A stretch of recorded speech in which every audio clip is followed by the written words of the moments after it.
Hello everyone, my name is Chandan Singh. So guys, इस editorial की parsing करके देखते हैं। यहाँ पर लिखा हुआ है रेन शॉक्स। तो चूंकि यहाँ पर ये एस लगा हुआ है और ये वर्ब है, एस लगा है, मतलब हम समझ लेंगे कि प्रेजेंट इंडेफिनिट के अंदर बात हो रही है। ये हमारा सब्जेक्ट है और ये उसका वर्ब है। यानी कि यहाँ लिखा है कि बारिश शॉक देती है, सदमा देती है, शॉक कर देती है। तो रेन शॉक्स। अब आगे क्या है समझते हैं।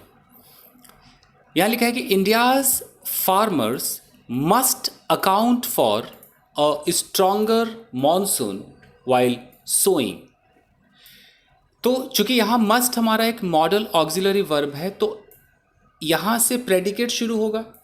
तो हमारा सब्जेक्ट ये हो गया इंडियाज फार्मर्स। चूंकि इंडिया पे एपोस्ट्रोफी एस लगा है तो इंडिया सब्जेक्ट नहीं है, फार्मर्स सब्जेक्ट है। यानी कि ये मेरा सब्जेक्ट है और ये फार्मर्स कहाँ से बिलोंग करते हैं, उस बिलोंगिंग को ये एपोस्ट्रोफी एस दिखाता है कि वो इंडिया से बिलोंग करते हैं। ये पोजीशन को दिखाता है। तो इंडिया के फार्मर्स, क्लियर। मस्ट का मतलब है कि एक बहुत बड़ी रिकमेंडेशन होती है कि आपको करना ही करना चाहिए। तो must account for, account for का मतलब होता है विचार करना। तो इंडिया के फार्मर को जरूर विचार करना चाहिए।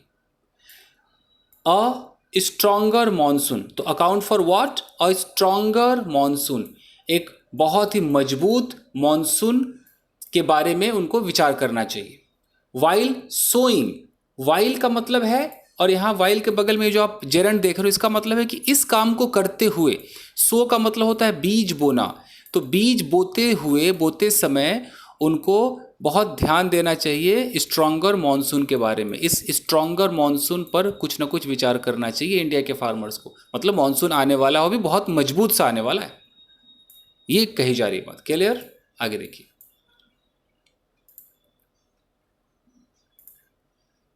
द इंडिया मेट्रोलॉजिकल डिपार्टमेंट, इसको शॉर्ट में IMD कहते हैं, has forecast a bountiful monsoon. यहाँ पे फुल स्टॉप है, छोटा सा है।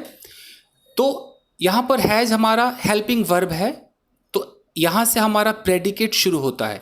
इट मीन्स कि हमारा सब्जेक्ट कहाँ से है, ये द से लेकर ये डिपार्टमेंट तक हमारा सब्जेक्ट है। तो बहुत छोटा सब्जेक्ट है कि इंडिया मेट्रोलॉजिकल डिपार्टमेंट, यानी कि जो इंडिया का जो मेट्रोलॉजिकल डिपार्टमेंट है, हैज़ फोरकास्ट। फोरकास्ट का थर्ड फॉर्म भी फोरकास्ट होता है, तो इसलिए हम गलती से फोरकास्टेड नहीं कर सकते हैं। तो इंडिया के मेट्रोलॉजिकल डिपार्टमेंट ने ये भविष्यवाणी की है। फोरकास्ट का मतलब क्या है, भविष्यवाणी करना, मतलब पहले ही बता देना कि क्या होने वाला है। तो ऐसी भविष्यवाणी की है। ठीक है, क्या की है, किस चीज़ की है। तो फोरकास्ट व्हाट, तो फोरकास्ट अ बाउंटीफुल मॉनसून। मॉनसून का मतलब जो बारिश होगी, बाउंटीफुल का मतलब है बहुत ज़्यादा मात्रा में होगी। तो बहुत ज़्यादा मात्रा में जो बारिश होगी उसकी भविष्यवाणी IMD ने कर दी है। क्लियर। चलिए आगे देखते हैं। अब लिखा हुआ है कि रेनफॉल फ्रॉम जून, यहां हाइफन है, मतलब इसको मान के चलेंगे टू सितंबर, यानी कि rainfall fall from June to September is expected to be 6% more than the 87 centimetre. अभी आगे और देखेंगे, पहले यहां तक देखते। देखिए हमारा इज, अब इज हमारा वर्ब है, तो इस इज से पहले हमारा सब्जेक्ट होगा, तो ये हमारा सब्जेक्ट है। रेनफॉल फ्रॉम जून टू सितंबर, ये एक छोटा सा फ्रेज बन गया। फ्रेज क्या होता है, ग्रुप ऑफ वर्ड्स होते हैं। ये फ्रेज है और हम इसको क्या बोलेंगे, नाउन फ्रेज बोलेंगे, चूंकि सब्जेक्ट का काम कर रहा है इसलिए।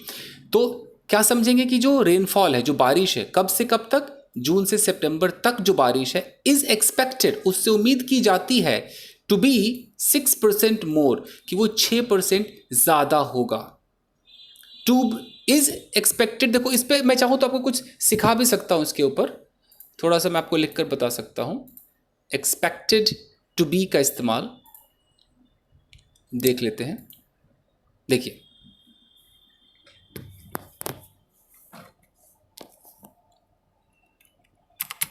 क्या लिखा है, एक्सपेक्टेड टू बी, यानी कि उम्मीद की जाती है। अगर मैं कहता हूं कि you are expected to B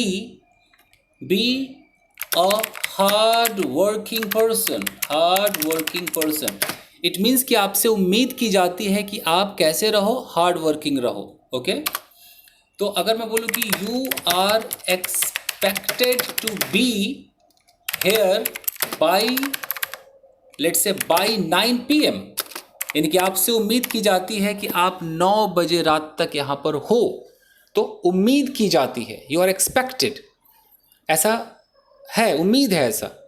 तो हम इसे कैसे समझेंगे कि ये जो रेनफॉल है जून से सितंबर तक, तो इस रेनफॉल से उम्मीद की जाती है कि वो कैसा हो, 6% ज़्यादा हो। अब हम जब तुलना करते हैं तो हम यहाँ पर दैन लगाते हैं, तो दैन व्हाट, किससे, दैन द 87 सेंटीमीटर, जो पहले 87 सेंटीमीटर बारिश होती थी उससे 6% ज़्यादा होने की उम्मीद जताई जा रही। क्लियर? यहाँ 87 सेंटीमीटर के बाद एक कॉमा है और कॉमा के बाद यहाँ पर विच है। मैं कलर चेंज करता हूँ और आपको समझाता हूँ कि क्या है।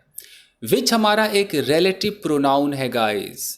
रिलेटिव प्रोनाउन का चैप्टर पढ़ा कीजिए ग्रामर में, ये रिलेटिव प्रोनाउन है। इससे जो सेंटेंस बनेगा वो एक क्लॉज कहलाएगा और उसे हम एडजेक्टिव क्लॉज कहेंगे। देखिए कहाँ पे जाके खत्म हो रहा है, तो खत्म ही नहीं हो रहा है, कहीं है, which is considered to be the average rainfall the country receives during the, यहाँ पे मतलब ये यहाँ से यहाँ तक इसने एक एक्स्ट्रा इन्फॉर्मेशन में ही बता दिया। तो ये एडजेक्टिव क्लॉज है गाइस।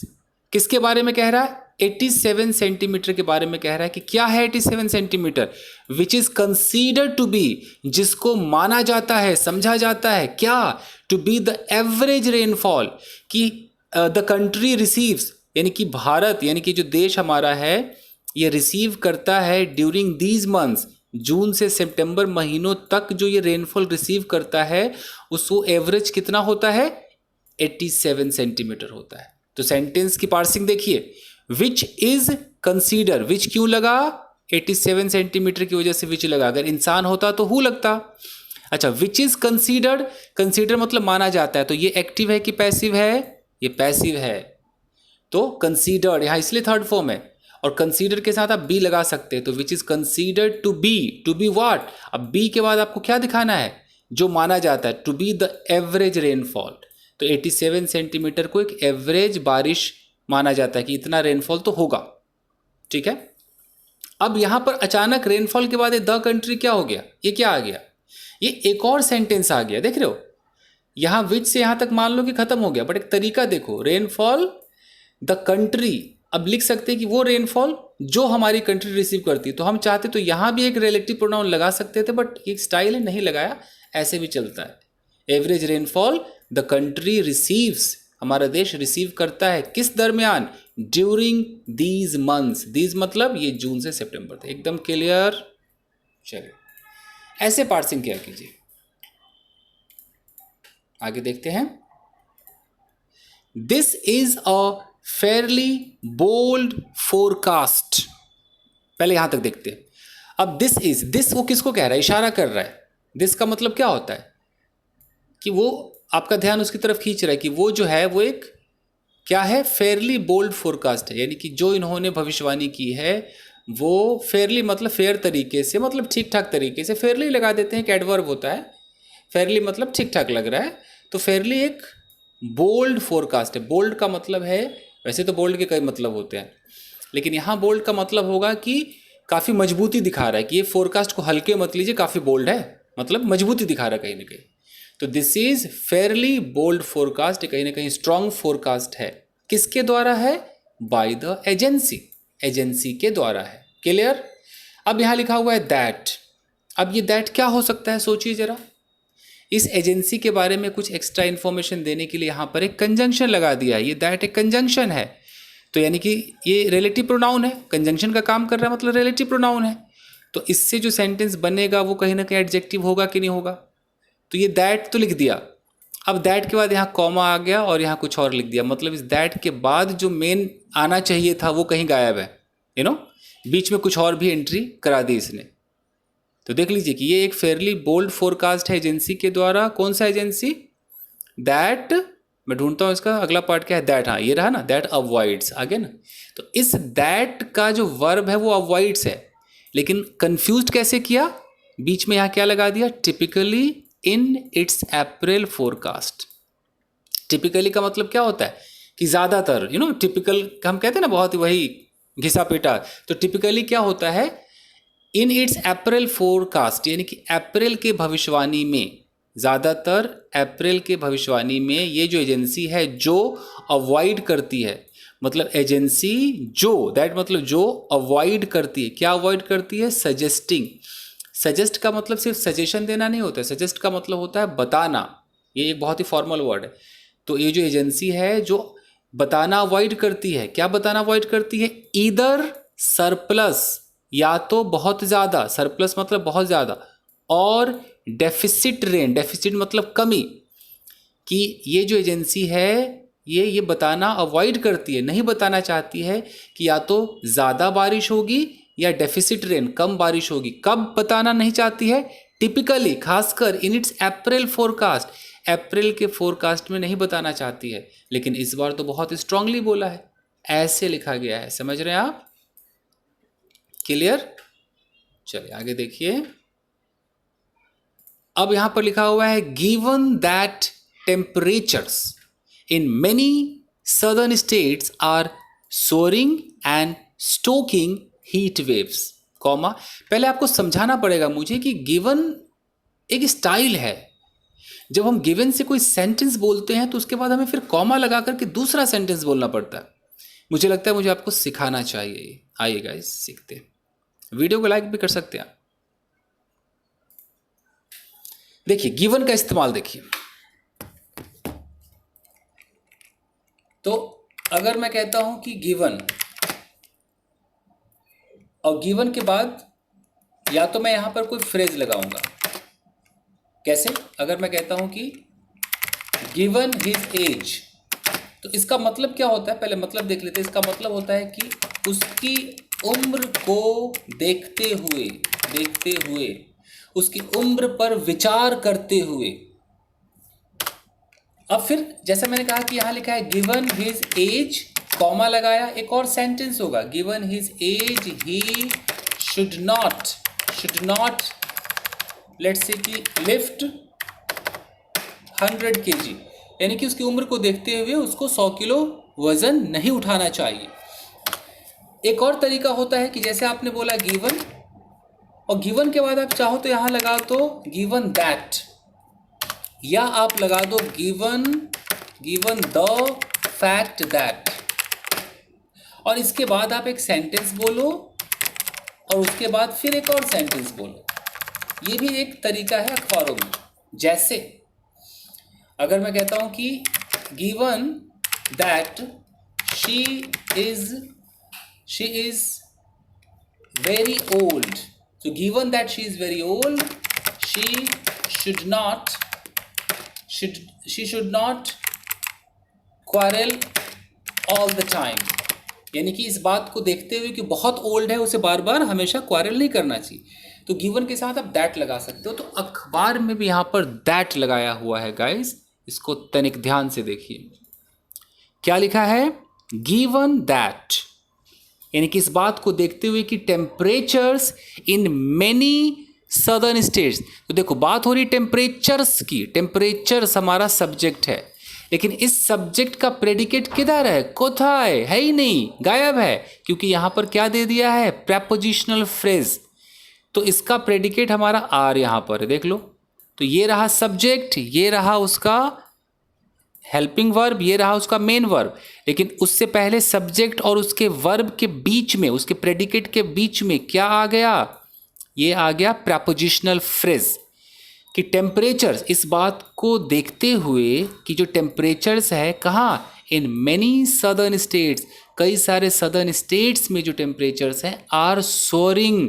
सोरिंग का मतलब क्या होता है, सोरिंग का मतलब होता है धीरे धीरे धीरे धीरे ऊपर की तरफ बढ़ना, यानी कि बढ़ रहा है, टेम्परेचर बढ़ रहा है। एंड अच्छा, सोरिंग मतलब उसको इंक्रीज कर रहा है, किस चीज़ को इंक्रीज कर रहा है, उसका ऑब्जेक्ट अभी बाकी है। सोरिंग का मतलब कि उसको बढ़ा देना। तो जो टेम्परेचर है बहुत सारे सदर्न स्टेट में वो बढ़ रहा है। एंड स्टोकिंग हीट वेव्स, और स्टोक का मतलब होता है कि अगर मैं कहता हूँ कि भाई कोई चीज़ ऐसे मध्यम मध्यम है, और उसको अचानक आप स्टोक करोगे तो भड़क जाएगा, तो स्टोकिंग हीट वेव्स, फिर से समझाता हूँ। इस बात को देखते हुए कि जो टेम्परेचर्स है बहुत सारे सदर्न स्टेट्स में आर सोरिंग, तो ये सोरिंग आया टेम्परेचर के लिए कि टेम्परेचर जो है वो इंक्रीज हो रहा है, बढ़ रहा है, ठीक है। एंड स्टोकिंग हीट वेव्स, और ये जो टेम्परेचर है ये बढ़ा रहा है, यहाँ पर टेम्परेचर बढ़ रहा है, ओके, और यहाँ पर जो टेम्परेचर्स है वो स्टोक कर रहा है हीट वेव्स को, यानी कि उसके जो गर्मी है उसको और एग्रावेट कर रहा है, और ज़्यादा उसको आग में घी डाल रहा है। समझ में आ रहा है? ये क्लियर है? चलिए अब आगे कैसे देखें, कॉमा है यहाँ पर। अब कॉमा के बाद क्या कहता है वो कि the anticipation of bountiful rainfall might sound like welcome news. तो इस बात को देखते हुए कि भाई टेम्परेचर जो है वो काफ़ी बढ़ रहा है, हीट वेव्स को भी बहुत ज़्यादा भड़का रहा है, तो जो एंटिसिपेशन है, एंटिसिपेशन का मतलब जो अनुमान है, जो स्पेकुलेशन है किसका, ऑफ बाउंटीफुल रेनफॉल, की बहुत ज़्यादा बारिश होगी, इस चीज़ का जो ये एंटिसिपेशन है, माइट साउंड। तो देखो माइट हमारा मॉडल है, तो इस मॉडल का सब्जेक्ट कौन है, द एंटिसिपेशन, ये इसका सब्जेक्ट है।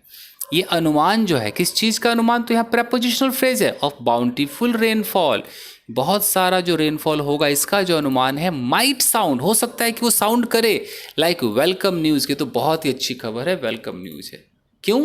क्योंकि भाई इतना सारा देखो हीट वेव्स स्टोक हो रहा है, टेम्परेचर सोर हो रहा है। क्लियर? और तोड़ते हैं।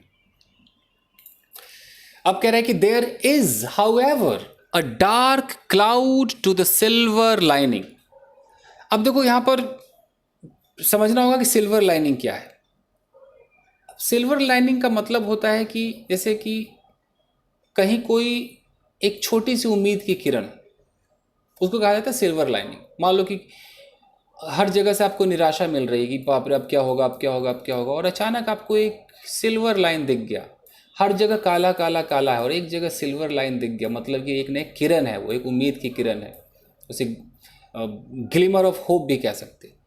तो अब कह रहा है कि there is however a dark cloud.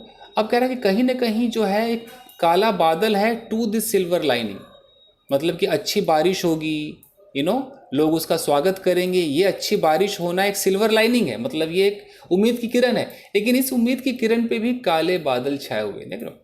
There is however, however का मतलब है कि कॉन्ट्रास्ट को दिखाता है ना, कि ठीक है वेलकम न्यूज़ है, बहुत ज़्यादा बारिश होगी, बहुत अच्छी बात है, फिर भी there is a dark cloud, एक कहीं ना कहीं काले बादल छाए हैं इस खुशी के मौके पर, टू दिस सिल्वर लाइन। कौन सा सिल्वर लाइन?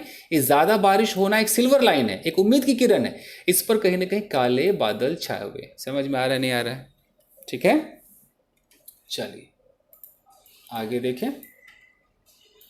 अब कह रहा है कि the IMD's climate models suggest a 30% chance of excess rains. पहले यहां तक देखते हैं। अब सजेस्ट ये वर्ब है, तो इस वर्ब से पहले ये हमारा सब्जेक्ट होगा, द IMD's क्लाइमेट मॉडल्स, ये हमारा सब्जेक्ट होगा। तो ये क्या कह रहा है कि जो IMD है उसका जो क्लाइमेट मॉडल्स है, तो ये प्लूरल में दिखा रहा है इसलिए यहाँ पर सजेस्ट लिखा है, नहीं तो अगर सिंगुलर होता तो सजेस्ट होता। तो इनका जो क्लाइमेट मॉडल्स है ये बताता है, क्या बताता है, और 30% चांस, 30% चांस है किस चीज़ का, ऑफ एक्सेस रेन्स, कि ज़्यादा बारिश होगी, इसके 30% चांस है। फिर यहाँ पर एक ऐसे हाइफन दिया है, लिखा है कि defined as more than 10% of what is usual.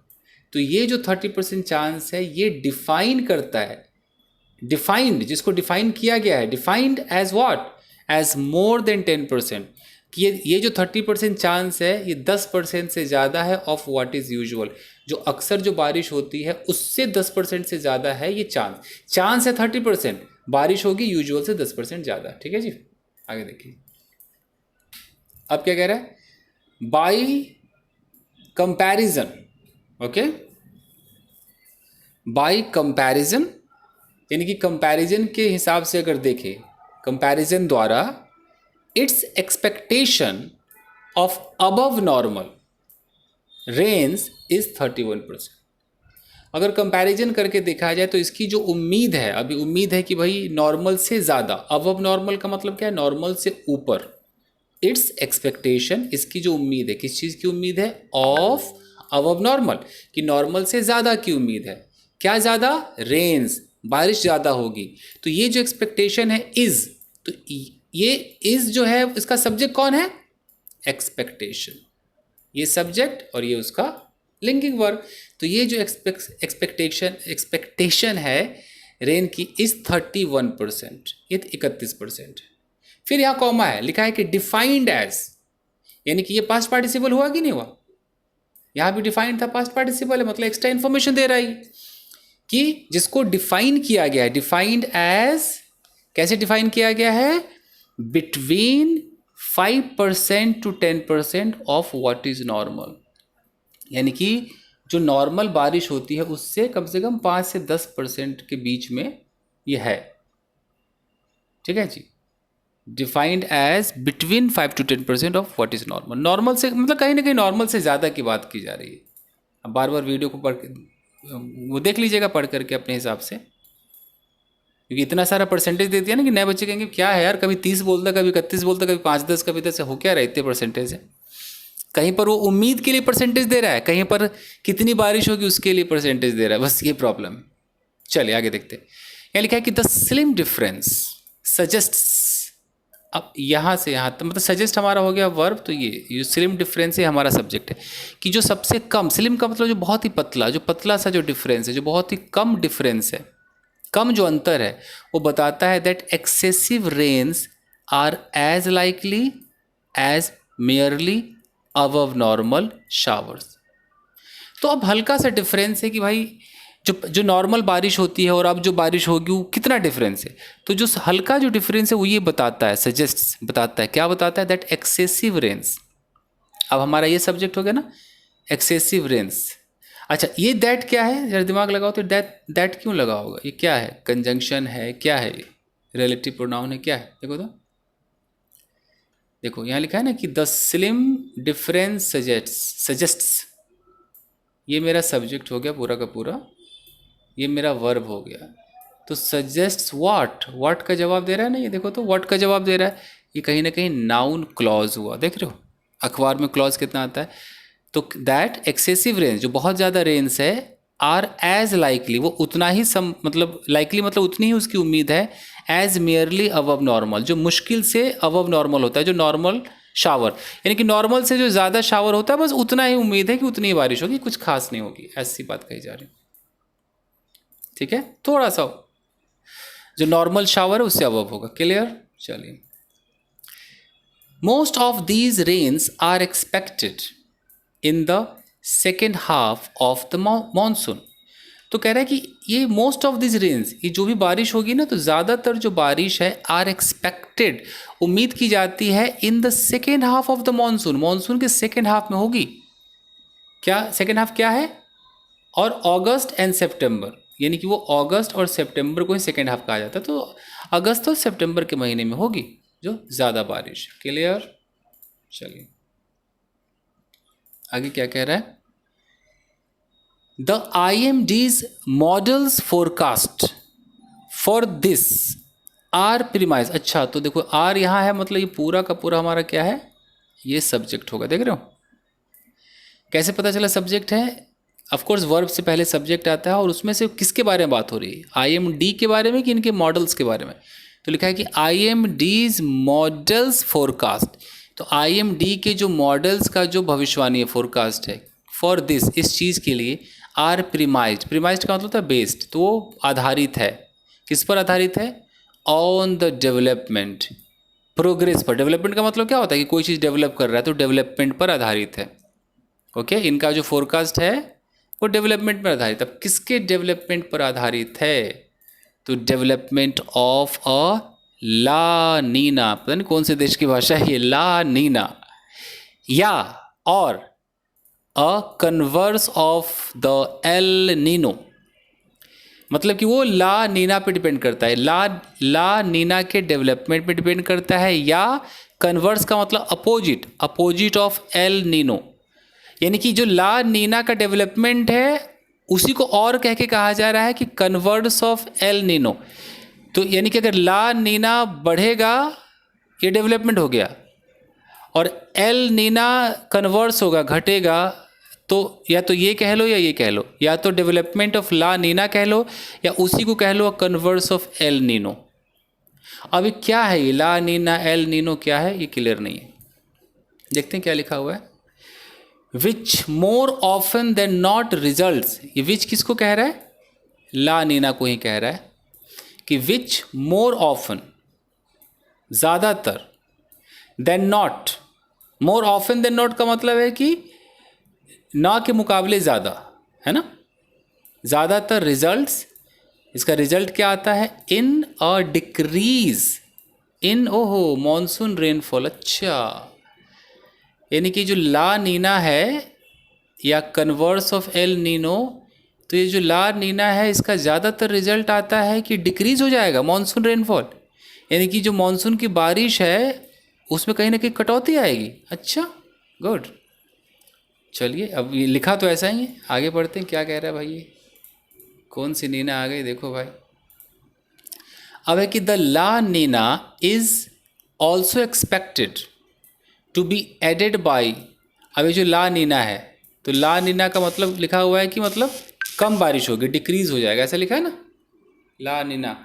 तो अब कह रहा है कि जो ला नीना है इज ऑल्सो एक्सपेक्टेड, ये उम्मीद की जाती है कि टू बी एडेड बाय, कि इसको, इसकी ऐड का मतलब होता है सहायता, कि ला नीना को सहायता मिलेगी by a positive Indian Ocean dipole.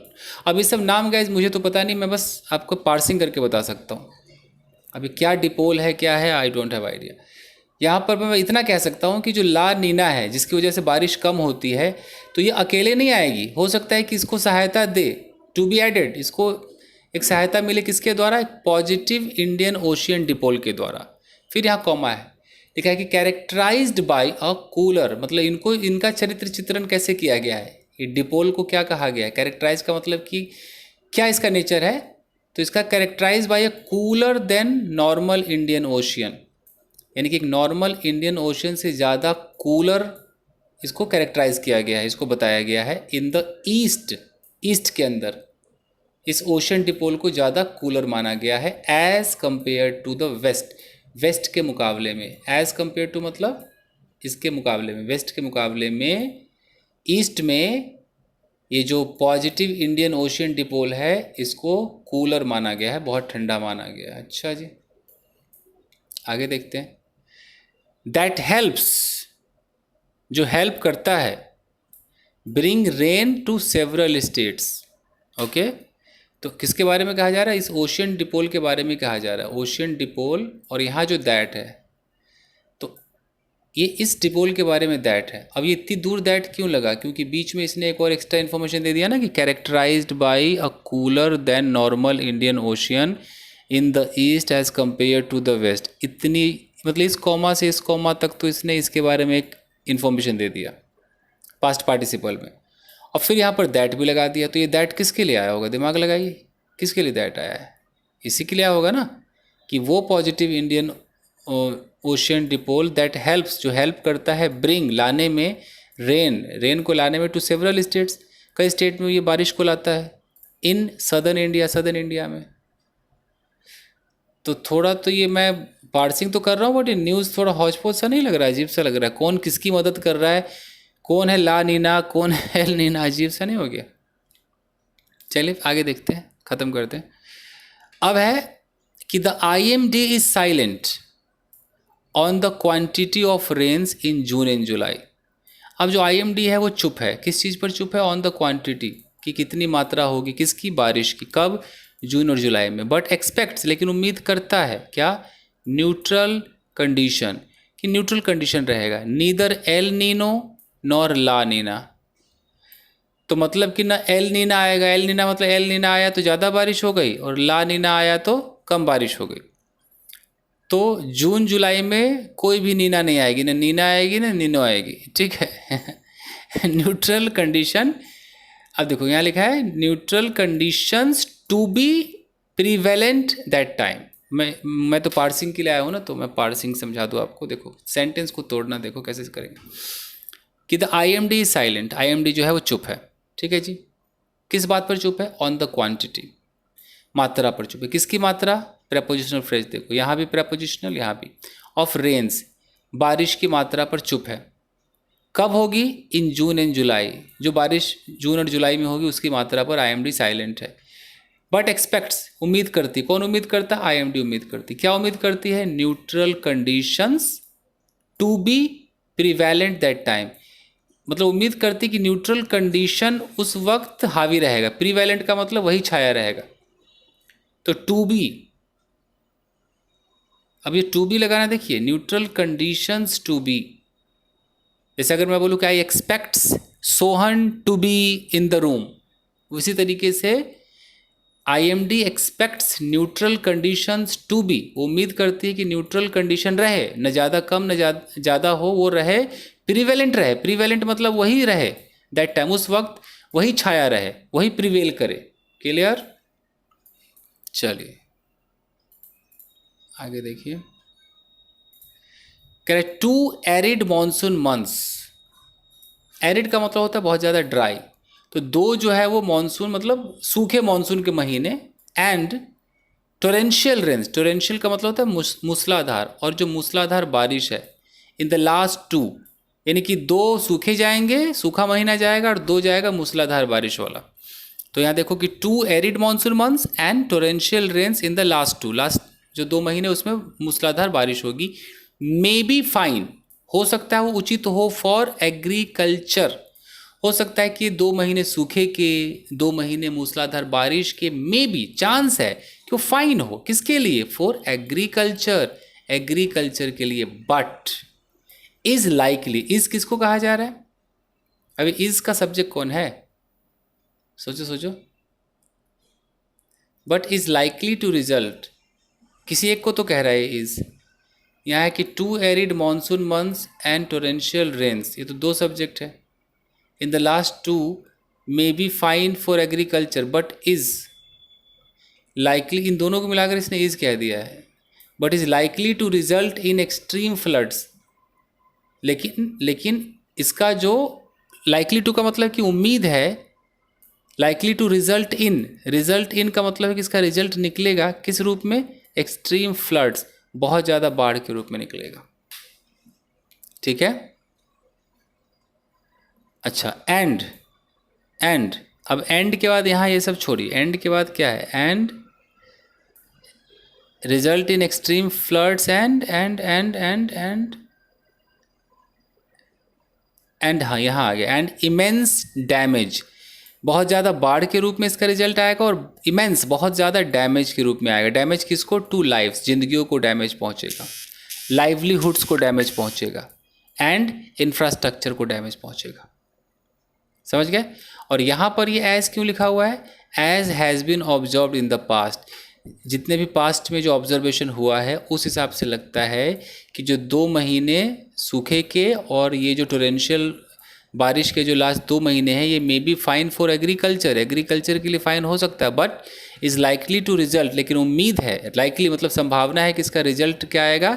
बहुत ज़्यादा बाढ़ और इमेंस डैमेज, जिंदगियों को, लाइवलीहुड को, आपके रोजी रोटी को बहुत ज़्यादा डैमेज मिलेगा और इंफ्रास्ट्रक्चर डैमेज हो जाएगा। क्लियर? चलिए अब क्या कह रहा है? अब कह रहा है कि the 2018 floods in Kerala continue to be a reminder of how vulnerable India is to natural disasters. यहाँ पे फुल स्टॉप है, इसको तोड़िए भाई, चूँकि यहाँ पे कंटिन्यू हमारा वर्ब है तो हमारा सब्जेक्ट कहाँ गया? ये हो गया द 2018 फ्लड्स इन केरला, ये हो गया ना कि 2018 फ्लड्स इन केरला, यानी कि केरला में 2018 में जो फ्लड आया था, इस पूरे को एक नाउन फ्रेज बनाया कि ये जो 2018 फ्लड्स है जो केरला में आया था, कंटिन्यू वो जारी है, टू बी अ रिमाइंडर, वो एक कहीं ना कहीं एक अलार्म है, वो रिमाइंडर है, वो याद दिलाता रहता है। क्या? किस चीज़ का? ऑफ हाउ वल्नरेबल, कि कितना कमज़ोर, कौन? इंडिया इज़, कितना कमज़ोर इंडिया है, क्या करने में? किसके, अच्छा किस चीज़ के प्रति कमज़ोर है? Vulnerable to what? To natural disasters. अगर कोई प्राकृतिक आपदा आती है तो इंडिया कमज़ोर है। इस चीज़ को कौन रिमाइंड करा रहा है? 2018 में केरला में जो बाढ़ आया था वो रिमाइंड कराता है। क्लियर? चलिए, अब यहाँ पर सेंटेंस आपका वाइल से शुरू हुआ, तो वाइल से जब सेंटेंस शुरू होगा तो कहीं ना कहीं कॉमा होगा। ये देखो कॉमा, और कॉमा के बाद फिर एक दूसरा सेंटेंस शुरू होगा यहाँ। तो ये टोटल एक वाइल का स्ट्रक्चर ही आपका देखो कितना बड़ा है, तो इसको टेंशन नहीं लेना है, वाइल का स्ट्रक्चर है तो इतना बड़ा उसी ने कैप्चर कर लिया है। और ये कॉन्ट्रास्ट को दिखाता है कि एक तरफ आम तो दूसरी तरफ इमली। जैसे वाइल, हालांकि, वाइल मतलब जबकि, हालांकि, an update to the forecast is expected around the end of May. कि हालांकि जो अपडेट है, किसका update? To the forecast, forecast की तरफ जो अपडेट है, इज एक्सपेक्टेड, उससे उम्मीद की जाती है, around the end of May, कि मई के अंत तक वो फोरकास्ट जो है, वो जो अपडेट है वो फोरकास्ट में अपडेट आ जाए। कॉमा मतलब फिर भी, द IMD's करेंट सिग्नल, अभी जो IMD का जो करंट सिग्नल है, जो अभी जो इशारा दे रही है, मस्ट बी अर्जेंटली हीडेड। देखो मस्ट बी हीडेड पैसिव है ना, हीड का मतलब होता है ध्यान देना, और अर्जेंटली मतलब कि तुरंत, एकदम बहुत अर्जेंट है। तो अभी जो करंट उसने सिग्नल भेजा है ना IMD ने, जो करंट जो न्यूज़ बता रहा है, अभी जो भविष्यवाणी कर रहा है, उस पर तो बहुत विशेष रूप से ध्यान दिया ही जाना चाहिए, ये बात कही जा रही है। क्लियर? चलिए आगे देखिए। अब कह रहा है कि स्टेट्स मस्ट, अब ये हमारा सब्जेक्ट है, ये मस्ट हमारा मॉडल ऑक्सिलरी वर्ब है, तो फिर इसका मेन वर्ब किधर गया? ये तो यहाँ पर कॉमा लगा के लिखा है कि एट द सूनेस्ट ड्रॉ, हाँ ये ड्रॉ है, तो ये रहा सब्जेक्ट, ये रहा मॉडल और उसका वर्ब, तो मॉडल और उसके वर्ब के बीच में क्या घुसा दिया? At the soonest. At the soonest का मतलब कि बहुत ही जल्द। तो जितने भी स्टेट्स हैं, राज्य हैं, उनको बहुत ही जल्द must draw up emergency plans, drop का मतलब होता है अरेंज करना, उनको इमरजेंसी प्लान को अरेंज करना चाहिए, emergency plan, from their disaster management models, अपने जो डिजास्टर को मैनेज करने वाले जो मॉडल्स बना रखे हैं उनमें से उनको अपने इमरजेंसी जो प्लान्स है उनको तुरंत अरेंज करना चाहिए। क्यों? टू बोल्स्टर, ये इन्फिनिटिव है, बोल्स्टर का मतलब होता है सहायता करना, मतलब सपोर्ट करना। टू बोल्स्टर इंफ्रास्ट्रक्चर, इंफ्रास्ट्रक्चर को बोल्स्टर करने के लिए, सपोर्ट करने के लिए। ओके, प्रिपेयर इवैक्यूएशन प्लान्स, अब ये जो प्रिपेयर है इसी मस्ट के लिए आया है, कहाँ गया? मैनेजमेंट मॉडल्स कहाँ गया? Must draw up emergency plans for ये, and must prepare evacuation plans, बचाव के प्लान्स भी प्रिपेयर करने चाहिए। इवैक्यूएशन मतलब कि कोई फंस जाए तो उसको कैसे इवैक्यूएट करेंगे, कैसे निकालेंगे, वो प्लान भी करने चाहिए। एंड कंडक्ट ऑडिट्स, उन्हें ऑडिट भी कंडक्ट करना चाहिए of structural stability of dams, dam का स्ट्रक्चर स्टेबल है कि नहीं है उसकी ऑडिटिंग, उसका जांच होना चाहिए। And their distress signalling network, कि मुसीबत के समय सिग्नल देने वाला जो नेटवर्क है वो स्टेबल है कि नहीं उसका जांच करना चाहिए। एंड एंश्योर, और सुनिश्चित करना चाहिए, that broader early warning, broader मतलब बहुत ज़्यादा, बहुत एकदम बड़े रूप में जो अर्ली वार्निंग नेटवर्क है, जो पहले ही आपको सचेत कर दे, ऐसा जो नेटवर्क है, आर इन प्लेस, कि वो सही से काम कर रहे हैं, प्लेस पर अपनी अपनी जगह सही से है कि नहीं है, इन सब पर ध्यान देना चाहिए। किसको? स्टेट्स को। कितनी बड़ी बात बोल दी, अभी ही कर लेना चाहिए। ठीक है, चलिए ख़त्म करते हैं। अब क्या कह रहे हैं?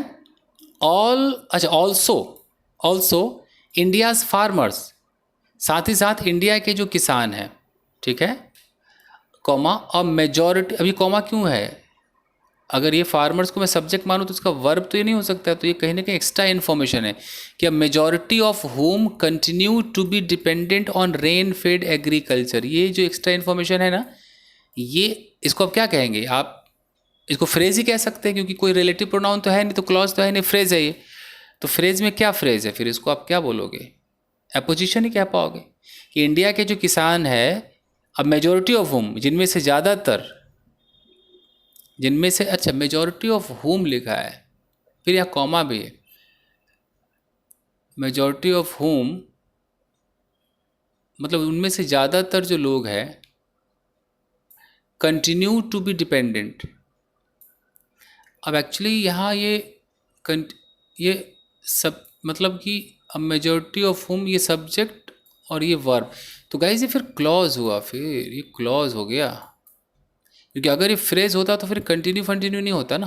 दिमाग लगाओ जरा, नहीं क्या लग रहा है, ये क्लॉज लगा दिया यहाँ पर, मतलब ये एडजेक्टिव हो गया। देखो, इंडियाज़ फार्मर्स, इंडिया के जो किसान हैं, कौन से किसान, जिनमें से ज़्यादातर लोग कंटिन्यू टू बी डिपेंडेंट, उनका अभी भी आश्रित रहना चालू है किस पर, रेन फेड एग्रीकल्चर पर, जो बारिश से ही एग्रीकल्चर होती है ना, उस पर आश्रित रहना उनका चालू है। तो वो जो फार्मर्स हैं मस्ट ऑल्सो बी इन्फॉर्म्ड। अभी देखो पैसिव लगाया है, ये फार्मर्स यहाँ सब्जेक्ट है बट इनको रिसीवर बना दिया, पैसिव कर दे कि ये जो फार्मर्स है मस्ट ऑल्सो बी इन्फॉर्म्ड, उन्हें भी सूचित किया जाना चाहिए ऑफ द पॉसिबिलिटी, संभावना के बारे में। कौन सी संभावना, of a stronger second half of the monsoon, कि बहुत ही खतरनाक, बहुत ही मजबूत जो second half of the monsoon आएगा। एंड, और क्या करना चाहिए, एंड इनकॉर्पोरेट, उनको सम्मिलित करना चाहिए, इंक्लूड करना चाहिए, these in their sowing operations, अपने जो बुआई करते हैं, बुआई के कार्यक्रम में, ऑपरेशन में, इन चीज़ों को इनकॉर्पोरेट करना चाहिए। किन चीज़ों को करना चाहिए, एक बार देख लेते हैं इनकॉर्पोरेट क्या कह रहा है ये। यहाँ तक तो समझ में आ गया ना कि भाई, यहाँ से देखते हैं कि इंडिया के जो फार्मर्स है, कौन से फार्मर्स, जो रेन फेड एग्रीकल्चर पे निर्भर करते हैं, जिनमें से ज़्यादातर लोग, तो ये जो फार्मर्स है must also be informed of the possibility of stronger second half of the monsoon.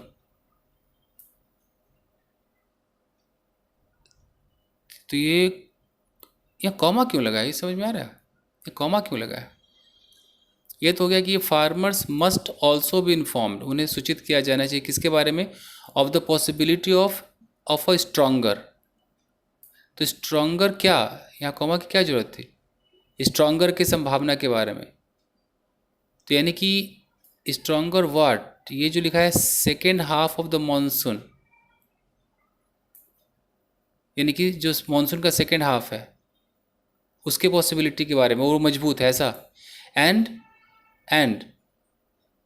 और फिर यहाँ है एंड इनकॉर्पोरेट, तो ये इनकॉर्पोरेट का फिर वर्ब किधर है, मतलब इनकॉर्पोरेट का जो सब्जेक्ट है, मतलब ये इनकॉर्पोरेट का जो मॉडल वर्ब है वो किधर है। कुछ आप समझ पा रहे हो मैं क्या कहना चाह रहा हूँ,